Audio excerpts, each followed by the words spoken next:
Toorox. Hello YouTube, it's Dasgregor, and I am showcasing another Gentoo based distribution called, you guessed it, Toorox.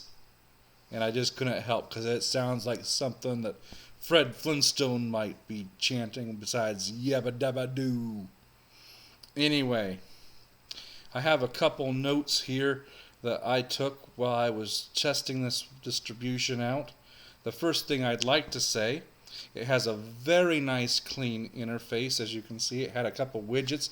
What you're seeing here is pretty much the default of what was available, the network, the little bar here, little application launcher area here, and this right here. There's a few other things, but I kind of cleaned it up just a wee bit.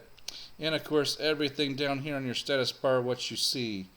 It also has the classic view on the startup, which, as I showed in the last video, was very easily to change to the more modern view that KDE 4 uses if you like that. But if you like the simple KDE 3 style, it is there as well. The first thing I'd like to mention about Toorox is it is a German distribution. So we're going all over the world here, considering the first distribution that I did a little first impressions was Sabayon from Italy, and then Calculate Linux last week from Russia. Still a very good distribution. I like that one a lot too. So far, all of these have really impressed me. I've been really happy with them. And then, of course, this third distribution from good old Deutschland. I spent 10 years there in my past. Some of my old videos, that if you go through and look, you'll have a few of my vlogs from the many years ago that I did 6-7 years ago about that, and the time that I spent living over in Germany and touring around and doing different things there. But anyway, the first thing I'd like to say is that the install for Toorox was very easy, very straightforward. That's probably one of the simplest, easiest installs that I've gone through. It just asked a few simple questions. I told it where to put the partitioning and where I wanted it, and it took care of it from there. And one thing that I'm really liking that a lot of distributions are finally starting to do is they're not destroying your grub and boot partitions. I remember back when I was doing the multi-partition installs, and it seemed like every install I do wouldn't give you a choice. They just automatically install grub and configure it for that particular distribution and want you to think or make it so that that was the default de facto and would boot your other distributions from there. Now, in my situation, I've got a large hard drive in this that's dedicated to Gentoo, or not Gentoo, but to Linux. And I've got 3 different partitions that I use for 3 different flavors. My Gentoo partition, which is my main partition, I do all of my grub booting and all of the configuring through there, and I like to keep that partition as being the main one that it always goes to. So no matter what I'm installing on the other 2 partitions, I can always have one centralized place to take care of it. Now, in the past, it was always a difficult thing because the grub would jump in there. It's just automatically assume you wanted that, and it would kill whatever you had before that. But these newer distributions are doing a much better job, this one especially, at asking whether or not I wanted to just set it up myself or configure it for Toorox or configure it for something else. It gave me some choices, and very simple, easy to understand, and I really like that. I like being able to say, don't mess with my grub. Don't mess with my bootloader. Leave it alone. Let me take care of that. I like that a lot. Thank you guys for that. Now, one of the big problems I did have is when I do the Gentoo installs, I like to do the updates. Now, this one came with a little bit older KDE 4.94, and it still looks just as good as this, and I think it was a slight bit more stable than 4.10.3. When I did my update, it of course moved everything up to the latest packages and included KDE straight from 4.94 to 4.10.3. There were a lot of little bugs I had to fix, and it's not Toorox's fault. It's just the the whole system change when you go that far in advance from the older packages. There were, as I have here in my notes, I had a lot of missing dependencies that I had to update and fix. I had to repair the default profile because the profile that Toorox was the most recent one that it was built on no longer exists and has been deprecated by the Gentoo branch. So I had to reset that. And when I reset that, that just screwed up a lot of use flags that were there. And I had to work for about maybe 2.5 days of constant babysitting while it compiled code, fixed the problems, run into another problem, fix that. But that's the good and the bad with Gentoo. It's all source-based, so it wasn't that difficult when I'd run into a problem with the C code to see where the errors were so that I could get into it. I could repair those, redo the library, mask a package if it was a problem, unmask another package to get something to go through. And while it took me a couple days, I was up and running, and now I'm latest, greatest, bleeding edge from the original that was there. Now, I guess I could have maybe just left it the way it was and done the review just like that. But I think one of the big things about Gentoo is you have to feel comfortable with changing your use flags. You have to feel comfortable sometimes with enabling dependencies, and that's part of the whole process with Gentoo. You need to be able to jump in there and not be afraid to unmask something if you need to, or move it around, or set things up, and to allow your system to grow with the updates. So, while it took me a long time, like I have down here, the first update had 803 packages, and it took a long time, because about every 100 or so, 150, it would blow up, have a problem. I had to figure out what it was, repair it. But in the end, I still have a pretty stable system. Everything works well. And we're now up to 4.10.3 on KDE. Now, one thing that I did find, and this is the second flavor of Gentoo, last week's Calculate also came with 4.10.3 already pre-built, but I had mentioned a bug that I had found when doing the updates with the time. And what I found when I had this updated was that same bug popped up again. So it had nothing to do with Calculate. It had to do with there's an issue when setting the time zones and maybe an NTP server for your network time protocol, and that seems to crash. But it still does the setting change. It just seems to crash with the KDE bug report.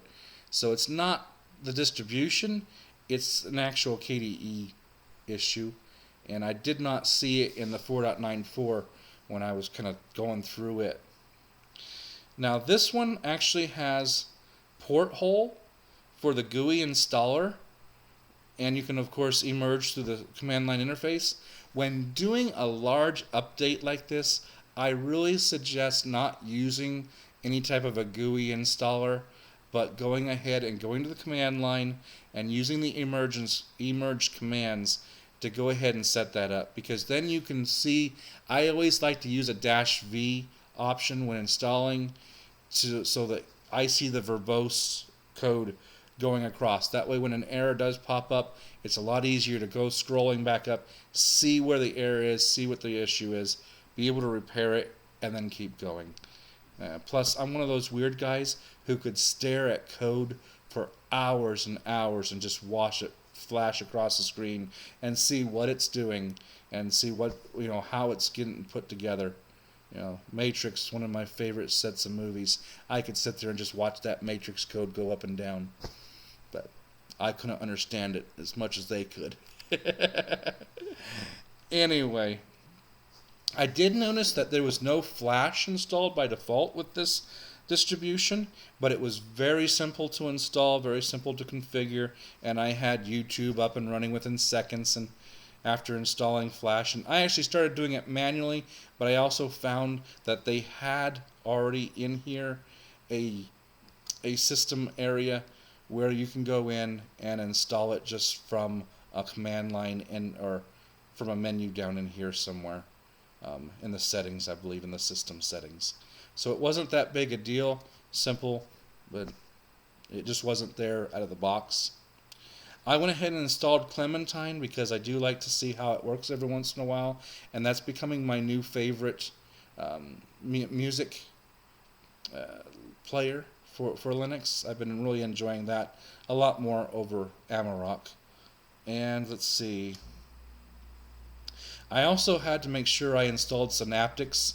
This is on a laptop, and I'm not crazy about tapping, and it was very difficult to find anywhere in this current configuration how to be able to disable tapping without having to go to the command line interface and find some configuration files to change it.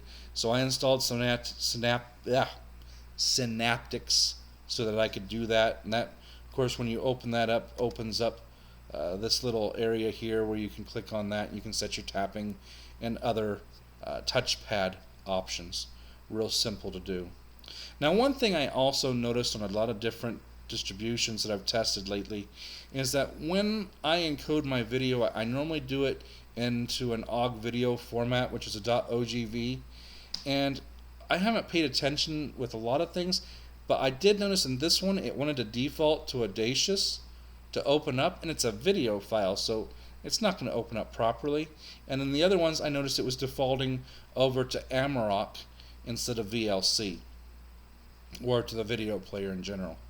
So that had to be changed into the association, moving up VLC or your video player of choice up on the list so that it will play the videos properly. Other than that, I have found this to be a great distribution. I've been using it all week after I got the updates. It's been wonderful. It does come with Chromium instead of Firefox, and I thought that was an exception when I first started doing these reviews because I'm just so used to seeing Firefox everywhere. But I'm starting to notice that no, Chromium seems to be the standard that people are going to in their distributions. And it's okay. So everything else outside of that has been great. As I mentioned in here, it does come with a good set of applications pre-built into this. You have your development stuff up here and your QD designer here. All of it's right there. Sandbox, fun to play with. Educational tools, you've got all the KDE type stuff. K-algebra, for instance, one is fun to do. And so I didn't really look at the star stuff, and those are always fun to play with. But like I said, some of these are real bare bones. Other of them have a lot of great stuff. The games, there were plenty of games to try out. Some of those I hadn't played for a while. It was kind of fun. There are some of them that blew up. I had problems, for instance, in the memory game. I'm trying to remember. I think Game for Kid. There it is, Pairs. It's the Pairs. I love memory games, and Pairs in some distributions it works great. In other distributions it fails, and I haven't really quite figured out why it fails. It looks like it's an issue with the sound library that's in there. Since I'm only using this for a week to try it out, I'm not going to really dive into it to see what the problem is. But you play it for, I think you choose 2 or 3 things and it just blows up. But the nice thing about Linux is if you find one application that doesn't work well for you, you can go and look for other applications that are quite similar to that might be programmed a little better or not have the same bug. But that was one, for instance, I did try out and was having a lot of trouble with. Of course, I like to try out always in every distribution Extreme Tux Racer. It's kind of my de facto test of the 3D graphics to see how it's running, how smooth it is, whether it's jumpy, whether it's getting stuck, and this one worked great. I've played that numerous times within distribution, and it is flawless. The graphics are wonderful. Yeah, I think I'm still using... Actually, I might have installed the NVIDIA graphics with this one. I don't think I'm using the Novu, but I've tried both of them and in other distributions, and this has worked really well. And of course, it comes with a great set of graphics programs, internet features, plenty of multimedia stuff, It came default with Amarok, of course. Audacity was already there. I installed Clementine, but it did have the Dragon Player. I installed the GUVC because I always use that over here for my video stuff. And Qt Record my desktop. I use that for record everything. Audacious was there. KMix, VLC, Cinderella or Cinelera came default on the system. And that's one of those programs where I've had hit and miss. I've installed it, blows up. I've installed it, works great. This one out of the box works great right out, ready to go. It looked like it would be very usable. Kino, of course, is one of my favorites. It came default because I've always plugged in the past one of my camcorders that go right into the FireWire port, and it sees it and works wonderful, and I've been really happy with Kino. In fact, most all of my videos until I started using the webcam on the laptop itself were used with Kino and my camcorder hooked up to the system. So great application to use, and I've been using that for the last 6 years or more. Of course, it came with LibreOffice, which I had updated when it did its updates, the newest version, and of course the K stuff that comes with KDE, all in there, and your settings and system files, etc., etc. Plenty of stuff right out of the box, as you can see here in your utilities, that are there and available. It's in a great distribution. One other bug, and it's not really a bug, it's just a feature, and that is this. Since this is a German distribution, at one point when I was doing all my updates, I ended up needing to reboot, and I did not want to try to reboot and run KDE at the time because I knew I was about midway through all those updates. So I disabled the GUI interface from starting up immediately on boot, which if you're ever wanting to do that, with Gentoo it's very simple. If you go to the console, what it is XDM is the initialization script, and if you were to ever do like an RC update, you can do, if you wanted to remove it, for instance, you'd see del XDM, and I am not root, so that's why it does that.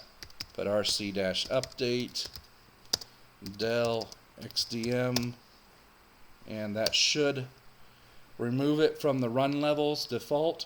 And then next time I reboot, it's going to reboot and leave me at the command prompt, and then I can go from there and do whatever I need to do, which is what I did. But this is my problem. When I had it reboot, by default, it's using a German keyboard setup. That means things like my backslash, my forward slash were all wrong. I think I had to use a minus sign for a back or a forward slash. I think the Z is in the wrong place, the Y, the Q. I'm not that familiar with German keyboards, but all of my there were probably about a half a dozen keys that are different between an American keyboard, or I don't even know if this is really considered an American keyboard. I know Germans have a different layout. It's not the QWERTY style that we're used to. I'll put it that way. It's different from a QWERTY style keyboard, and I can't remember what they call it. But it was very difficult to type some things because I'm flying along and realizing that, oh wait, some letters are all flip-flopped and messed up, and I had to really go slow and keep reminding myself where to go on the keyboard to get the right letters. And once I'd had it mapped out in my head, I was able to continue on and fix that stuff up and get things done. But I was very happy to get back into the GUI, because when you're in the terminal here, everything's proper for a QWERTY keyboard. There's no issues at all. But just to let you know, you might run into that, in which case you need to redo Gentoo's configuration as to what type of keyboard layout to use so that you can have the right keyboard layout. And if you read the handbook, it's not that hard to find out where that is and how to set that up so you can change it for the type of keyboard you use for your country if you were to ever use Toorox.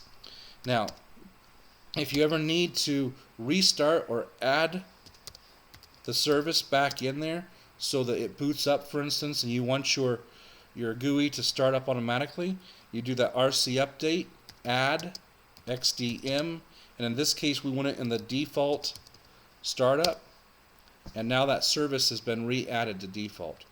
Now I know a lot of people, when I first started doing Gentoo, they were saying how much they did not like to have Gentoo boot up and just go to the command prompt and be stuck, because a lot of people were kind of afraid of command line interface. Well, it's very simple. In any Gentoo based system, once you've installed your GUI and you've installed XDM, then all you have to do is add XDM to the default runtime, and when it's going through all its checks and setting up your network and doing the rest of it, it's going to hit that, start that, and then of course you'll want to make sure you have your desktop manager configured and ready to go, and then it'll go to your login screen so you can log directly into the GUI and bypass the entire command line interface. So it can be done, and I think I've commented maybe in a previous video many years ago about that, because I know a lot of people have complained that they don't want to be stuck in that command line and they'd like to have it automatically start. That's how you do it. Anyway, that is Toorox, and I thank you all for watching. I hope you enjoy this video. Next week I hope to do another distribution. I was going to do it this time, but for some reason I was running into all kinds of problems with installing it, because the biggest issue is the next distribution is Ututo. I think that's how you say it. U-T-U-T-O. And that distribution is from Argentina, South America. So we're working ourselves westward to the Americas, from Russia and Italy, Germany, and now Argentina. But the problem is, when I set up and got the operating system to start up, it was all in Spanish. And I'm assuming it's Spanish, because I know a lot of South America uses Portuguese as well.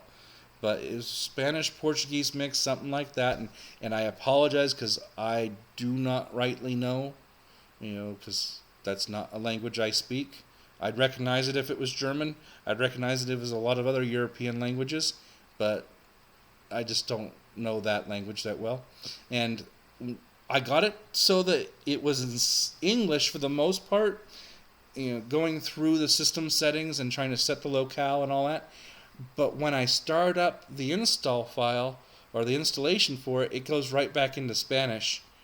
And trying to figure out what to do to get it to install with a language that I don't understand at all, a little embarrassing, and I can't quite figure it out. And I'm not about to hit the wrong thing and suddenly find out, congratulations, you've wiped out your entire hard drive and now you have Ututo. So no, don't want to do that. I only want to do my guest OS partition. So I got to figure that out first and see what I can do to make that work. I mean, even their website was mostly all in Spanish and was very difficult. I figured out where to download it finally, just by looking around and all that. But that's a whole other video, so I won't bore you on it. But hopefully, if I can get through to it, then Ututo will be the next Gentoo-based Linux distribution. I was impressed, though, with its interface. I liked this little couple things that it did, but we'll get to that next week if I can get it installed so I can show y'all. Until next time, I hope you enjoyed this video again. Have a good evening, good night, good morning, whatever you're having, have it. I hope you enjoy it. Thank you so much for watching. Bye.